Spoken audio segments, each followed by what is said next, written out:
வணக்கம் சொந்தங்களே, அண்டேஸ் கிச்சனிலிருந்து உங்கள் அம்மா சசிரேகா சுந்தர். இன்றைக்கி நம்ம கிச்சனில் பார்த்தீங்கன்னா வெள்ளை பூசணிக்காய் வச்சு தான் நான் மோர் குழம்பு செஞ்சு காட்ட போகிறேன். அதுக்கு என்னென்ன பொருள்லாம் வச்சுருக்கேன்னு பார்க்கலாமாங்க. வெள்ளை பூசணிக்காய் பார்த்தீங்கன்னா ஒரு மீடியம் சைஸ் பத்தை வாங்கி அது தோலை நல்லா சீவிட்டு கட் பண்ணி நான் தண்ணியில் போட்டு வச்சுருக்கேன். நான் ஒரு டீஸ்பூன் பார்த்தீங்கன்னா துவரம்பருப்பு, ஒரு டீஸ்பூன் பச்சரிசி, ரெண்டையும் பார்த்தீங்கன்னா ஒரு அரை மணி நேரம் ஊற வச்சு தண்ணி வடிகட்டி வச்சுருக்கேன். ஒரு டீஸ்பூன் மல்லி, ஒரு டீஸ்பூன் மிளகு, ஒரு டீஸ்பூன் ஜீரகம். இதெல்லாம் பார்த்திங்கன்னா இந்த ஜீரகம், மிளகு, மல்லி இதெல்லாம் நல்லா வறுத்துட்டு நம்ம பேஸ்ட் மாதிரி எடுத்துக்கணும். பேஸ்ட் எடுத்து அந்த மோர் குழம்புக்கு எடுத்துக்கிறது.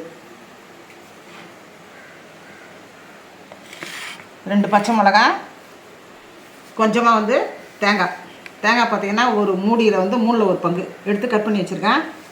தாளிக்கிறதுக்கு கடுகு ஒரு அரை டீஸ்பூனு, வெள்ளை உளுந்து பார்த்திங்கன்னா ஒரு அரை டீஸ்பூனு, ஒரு 6 காஞ்ச மிளகா, கருவேப்பிலை, பெருங்காயத்தூள், தயிர் பார்த்திங்கன்னா ஒரு 4 அளவுக்கு எடுத்து வச்சுருக்கேன்.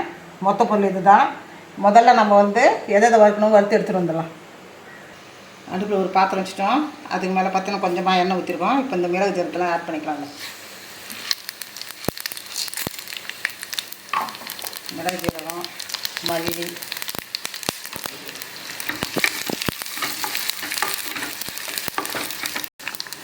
பச்சை மிளகா, இந்த தேங்காய் இதெல்லாம் நல்லா வதக்கியாச்சு. இப்போ நம்ம கேஸ் ஆஃப் பண்ணுறோம். அதுக்குள்ள ஒரு பாத்திரம் வச்சுட்டோம். அதில் இந்த காய் வேறு அளவுக்கு தண்ணி ஊற்றியாச்சு. இப்போ காயில் அதில் போட்டுருவோம். பூசணிக்காய் பார்த்தீங்கன்னா நல்லா வெந்துடுத்துனா தண்ணிக்கு நல்லா அடியில் இறங்கிடும். அப்போ நல்லா வெந்துச்சு நம்மளே தெரிஞ்சுக்கலாம். இப்போ மிதக்குது பார்த்தீங்களா, தண்ணி கீழே அது இறங்கிடும். ஒரு 5 நிமிஷத்துக்கு மேலே அவங்க வேகத்துக்கு வெந்ததும் நம்ம எடுக்க வேண்டியது. பச்சை மிளகா, இந்த மல்லி பார்த்தீங்கன்னாக்கா தேங்காய் எல்லாமே நம்ம நல்லா வறுத்துட்டோம். வறுத்தது ஆற வச்சாச்சு. அது கூட பார்த்திங்கன்னா நம்ம ஊற வச்சு துவரம்பருப்பு, பச்சரிசி இதெல்லாம் ஆட் பண்ணிக்கோங்க. சேர்த்துட்டு நல்லா பேஸ்ட் மாதிரி அரைச்சி எடுத்துன்னு வேண்டியது தான். மிக்ஸி ஜாரில் போட்டு பேஸ்ட் மாதிரி அரைச்சி எடுத்து வந்துடும். பூசணிக்காய் பார்த்திங்கன்னா நல்லா வெந்துட்டு இப்போ அரைச்சி வச்ச அந்த மசாலாவை இதில் நம்ம ஆட் பண்ணிக்கோங்க. கொஞ்சமாக மிக்ஸி ஜாரில் தண்ணி கழுவி ஊற்றிக்கணும். மிக்ஸி ஜாரை கொஞ்சமாக நம்ம கழுவி ஊற்றிக்கணும்.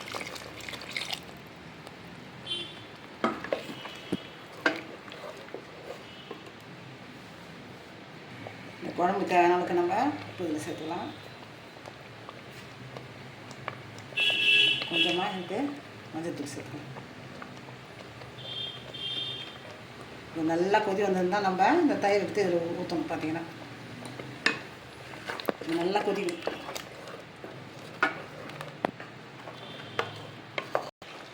நல்லா கொதி வந்துட்டு இப்போ நம்ம தயிர் ஆட் பண்ணிக்குவோம். தயிரை சேர்த்துன்னு அப்படியே ஒரு கொதி வரும்போதே நம்ம கேஸ் ஆஃப் பண்ணணும். கொதி கொடுக்கூடாது. பார்த்தீங்கன்னா சும்மா ஒரு கொதி வரணும். வரும்போது கேஸ் ஆஃப் பண்ணிட்டு இதுக்கு ஒரு தாளிப்பு போட்டுக்க வேண்டியது தான்.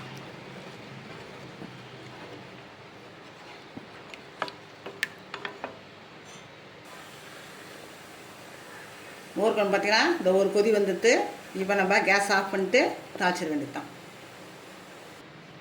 அடுப்பத்தை வச்சாச்சு. அது மேலே நம்ம ஒரு பாத்திரம் வச்சுட்டோம். அதில் கொஞ்சம் எண்ணெய் ஊற்றி வச்சு இப்போ கடுகு போட்டுக்கலாம். தாலி ஊற்றி பொரியும் போது பார்த்தீங்கன்னா பெருங்காயத்தூள் போட்டுக்கலாம். அதில் நல்லா காஞ்ச மிளகாய் ஆட் பண்ணிப்போம். கருவேப்பிலை நம்ம கேஸ் ஆஃப் பண்ணுவோம்.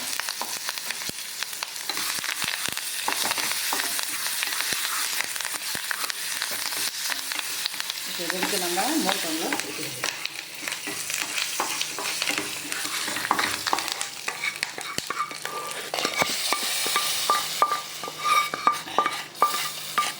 மோர் குழம்பு ரெடி ஆகிடுச்சு. நான் வேறு ஒரு பாத்திரத்துக்கு மாற்றி காட்டுறேன். நம்ம அன்னீஸ் கிச்சனில் பார்த்தீங்கன்னா இன்றைக்கி சூப்பராக ஒரு மோர் குழம்பு செஞ்சு காட்டேன். இதில் பார்த்தீங்கன்னா வெள்ளை பூசணி வச்சு போட்டு நான் செஞ்சுருக்கேன்.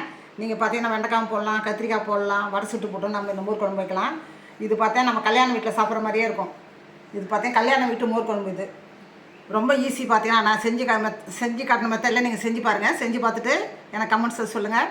லைக் பண்ணுங்கள், ஷேர் பண்ணுங்கள், கமெண்ட் பண்ணுங்கள். மறக்காமல் என்னுடைய அன்னீஸ் கிச்சனுக்கு சப்ஸ்கிரைப் பண்ணுங்கள். தேங்க்யூ.